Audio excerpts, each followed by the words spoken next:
Once upon a time, there was a skilled carpenter who had spent his whole life building homes for others. For decades, his hands shaped wood into sturdy doorways, his eyes measured out level beams, and his heart was woven into every nail hammered and every wall raised. Through seasons of rain and sun, he crafted houses that would shelter generations. His reputation grew, not just for his craftsmanship, but for the care and pride he put into every project. But as the years passed, so did his energy. The carpenter's back ached, his hands bore the marks of time, and his heart longed for rest. He dreamed of quiet mornings without the ring of hammers, of evenings spent with family, and of time to enjoy the simple pleasures he had so often built for others, but seldom enjoyed himself. So, he approached his employer and said, "I am ready to retire. I want to spend my remaining days at peace, surrounded by my loved ones." The employer, who held the carpenter in high regard, paused before responding.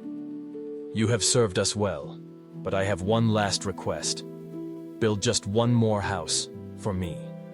After that you may leave, with my deepest gratitude." Reluctantly, the carpenter agreed. But his heart was no longer in his work. He rushed through the plans, choosing cheaper materials where he could, ignoring the careful measurements and fine details that had defined his career.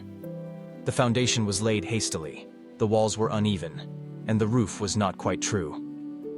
Where once he would have double-checked every joint, now he shrugged and moved on.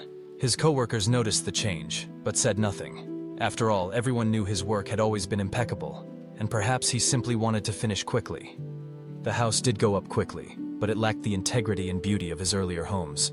When the last nail was hammered in and the final sweep was done, he turned in the keys with a sigh of relief. The employer gathered everyone together and handed the carpenter the keys. With a smile, he said, "This house is for you. It's a gift, in gratitude for your years of devoted service." The carpenter was stunned. In that moment, a wave of regret washed over him. Had he known the house was for himself, he would have done everything differently.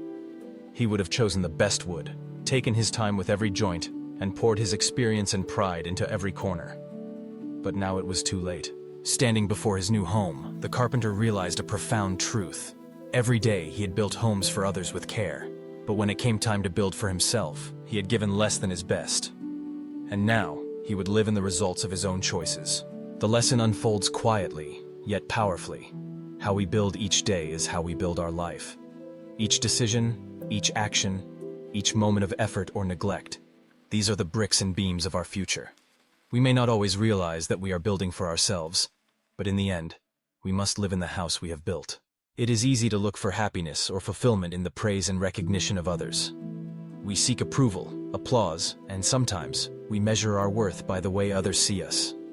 But true happiness, lasting contentment, comes from within.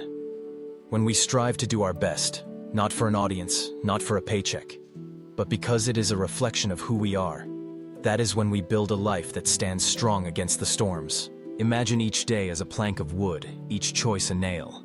Are you building something sturdy and beautiful, or are you cutting corners, thinking it doesn't matter?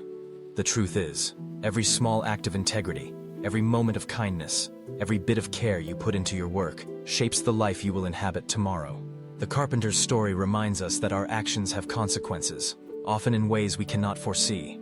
The house he built carelessly became his own. Likewise, the habits and attitudes we bring to our daily lives become the foundation of our happiness, our relationships, and our sense of meaning. Sometimes we may feel unappreciated or overlooked. We might be tempted to give less than our best because we think nobody will notice. But the greatest rewards come not from external recognition, but from knowing we have lived with honesty and effort. The joy of a job well done, the satisfaction of a day spent with integrity, these are gifts we give ourselves. To build a happy life, we must nurture the qualities that endure: patience, kindness, diligence, and gratitude. We must resist the urge to rush or to settle for less than our best, even when no one is watching. Because ultimately, the life we create is the one we must live in. So as you go through your days, remember the carpenter. Ask yourself, am I building with care? Am I choosing the best materials, attention, patience, love, for the house of my life? Am I shaping my days with intention, knowing that each one matters? Let us not wait until the end to realize the value of what we have built.